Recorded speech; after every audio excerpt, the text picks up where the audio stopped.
皆さんこんにちは、ちばまめチャンネルです。今回はランサーエボリューション6のカタログをお見せしたいと思います。映像が不鮮明なところあるかと思いますが、ご容赦くださいね。手元にはとりあえず3節あるので、そのすべてをお見せしたいと思います。それでは最後までどうぞご覧ください。チャンネル登録、いいねよろしくお願いします。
ちらはオプションカタログですが、現物をつけている車両は見たことはありません。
ダイエバにカーボン超パーツが純正であるなんて、この冊子を見たとき、ちょっと驚きました。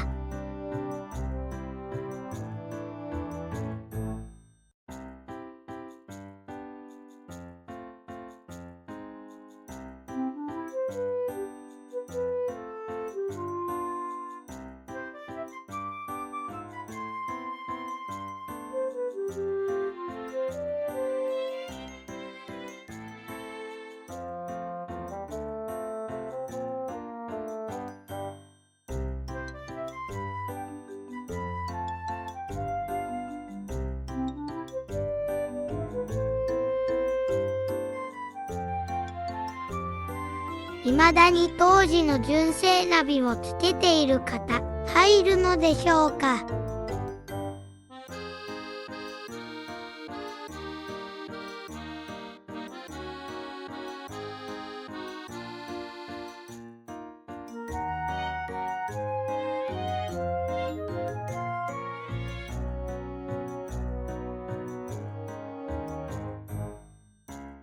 動画での撮影は以上です。お次は写真でじっくり見ていきます。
最後までご視聴いただきありがとうございます。チャンネル登録、いいねよろしくお願いします。